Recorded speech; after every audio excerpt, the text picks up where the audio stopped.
Hi guys, welcome back to my channel. If you're new, welcome to my channel. Please subscribe. I would love to have you a part of my family. So the goal of this video is to tell you guys some of the coping mechanisms that I use that help me to cope with being a sexual abuse victim. So I know that every day is not a good day. I have days where I just don't want to get up. I'm depressed. I'm sad. I have no energy. I don't want to do anything. And that happens for a lot of people just in general.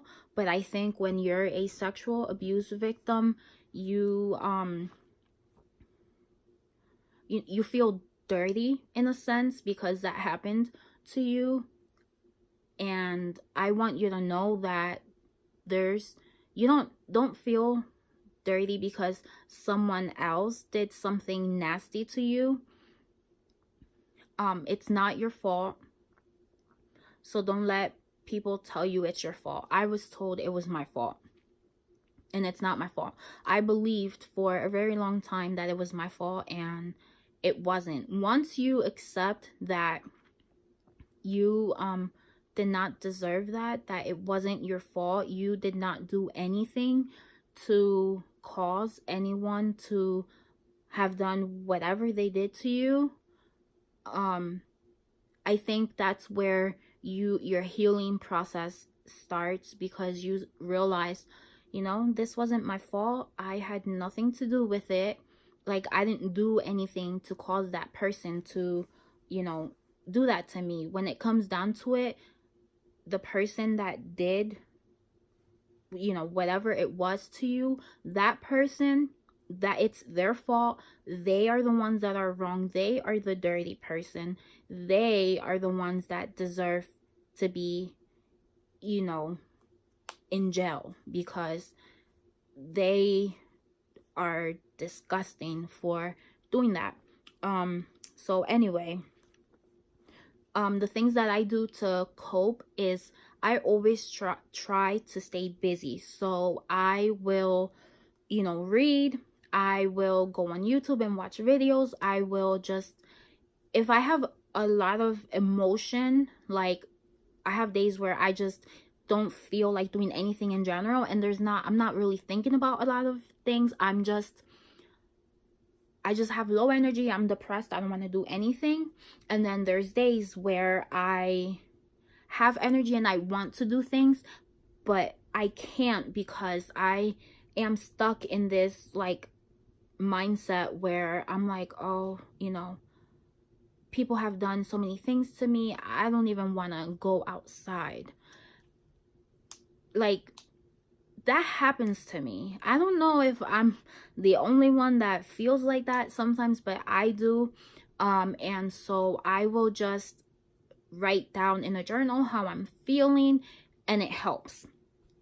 I also have that writing prompts book, and this really helps a lot, because some of the things, well, everything that is written on here, that like the questions, they are things to make you think. Like, it makes you think and you really get in it. And there has been days where I have done maybe like 10 of them, because they're just like, I read them and I'm like, you know what, I do want to think about this, or like, oh, I have an idea, whatever it is that it's prompting you to write about. And honestly, it really helps. And once I'm done, like, I feel better. I'm like, wow, this really helps. So honestly, I recommend buying something like this. I'm pretty sure you can find stuff like this on Amazon or just online in general, but I found this book at Five Below. So, this might be something good for you. If you like writing, this is good.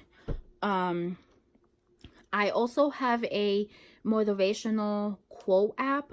I will leave it like in the description below, or somewhere in the screen. I'll write the name of the app. I'm not sure what it's called, but I'm pretty sure there's plenty, but the one I use, it just gives you a quote every day, but they're motivational quotes. And I like to start my day by going on that app and reading my quote for the day. And to be honest, it gives me inspiration.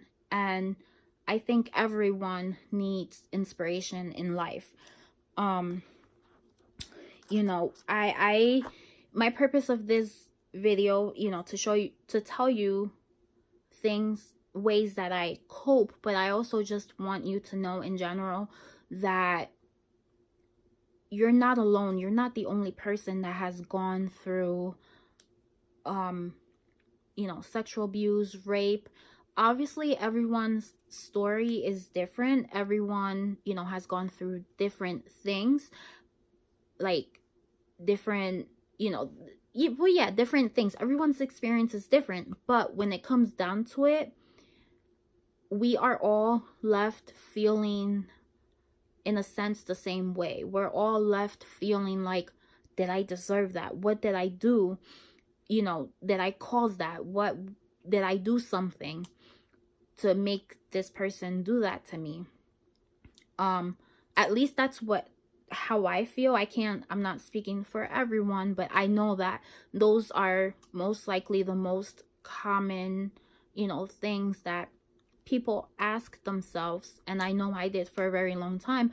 But once you start to accept and understand that it wasn't your fault, you did not do anything for, the person to have done whatever they did to you. Once you accept those things, I think that's where your healing process starts, because you know that it wasn't your fault. You know that you're not at blame, and you then know, okay, I can move on from this. I can try to start moving on. And I think that's where coping comes into the picture. Not comes with, I don't know what I'm saying. It comes into coping, because you start to learn what kind of like what your triggers are, and it really helps. So if you guys have different coping mechanisms, I would love if you guys leave them in the comment section below, because I know that can help me, and it can also help everyone that clicks on the video and reads the comments, because I just want everyone, I want all of us to just help each other. Sexual abuse and rape was something that wasn't talked about before, and now it really is. So let's all just help each other. All I want you guys to know is that it wasn't your fault. You're beautiful in your own way. You matter. You are loved.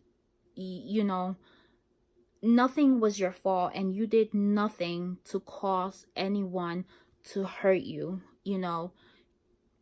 If you feel like you want to talk, but you don't really have anyone, or you don't trust anyone, you can email me. I will leave my email in the description below. You can email me.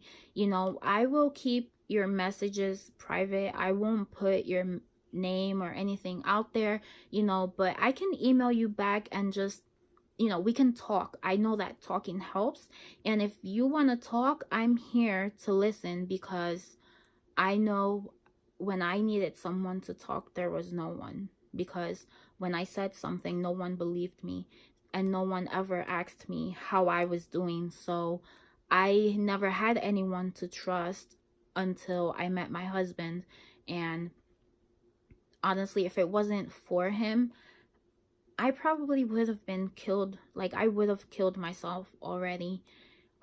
So I want to he was here for me. He came into my life at the right moment, and I want to be able to help other people, because I can see that, having him helped me. He's always been there for me to listen when I need someone, and I want to be able to do the same for someone else, especially someone who we've gone through the same thing. I want to be able to help someone, because I feel if I don't help people, my life is wasted, because I've been through so much that I'm surprised that I'm still alive.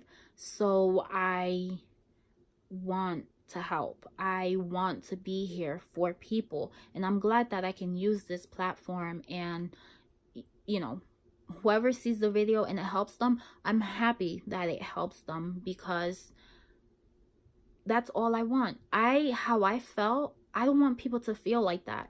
And if you are feeling sad, angry, depressed, you're suicidal, I want to be there for you. I want to be able to help you in whatever way I can help, by talking to you and just telling you, you are loved, you're beautiful, you matter, you didn't do anything to cause anything to happen to you. It's not your fault. And that's the main thing, you need to remember. It's not your fault. So don't ever think it was your fault. You just have to find ways to cope, whether it's by reading a book, writing in a journal, being on YouTube and watching videos like these, which I'm glad that if you're watching, I'm glad that you're watching, and I'm glad that I'm able to help you, because I want to help you. And I'm sorry, I'm just reading my notes. If doing those things, like watching TV or reading a book, doesn't help, maybe talking to someone will help. And like I said, if you don't have anyone, you can email me and I will get back to you as soon as possible. And I will gladly help you, talk to you and just make you feel better. And like I had said before, if you have any other coping mechanisms that help you, comment in the section below, in the comment section, comment them so I can see them, and maybe I can try some new different coping mechanisms, and other people that aren't using coping mechanisms could see those and probably say, oh, maybe that might work for me, and I'll try it. The whole goal here is to help each other, because we need each other. We're a community that people, just ignored. People would try to speak up and nobody would believe them. And I know that because my own mother did not believe me and did not do anything, and she just did not care. And I need for you to know that if having a relationship with someone, if it's like a family member, having a relationship with someone that didn't care is affecting you, then you need to cut that out of your life. Like me, to be honest, I've cut my mother out of my life. I don't speak to her as much as I used to. I don't go to her house. I just really don't communicate with her, because I have a sense of peace. I feel good without having her in my life. Whenever I do speak to her, I get angry, and it just brings back a lot of emotions. So I just kind of cut her out of my life. And if that's what it takes for your own sanity, then that's what you have to do. And I just, like I've said, I don't know how many times in this video, I want you to know that you matter, you're loved, and you did not do anything to cause that person to hurt you. Nothing was your fault. So I'm just gonna end the video here. Thank you for watching. Please subscribe, and I'll see you guys in my next video. Bye.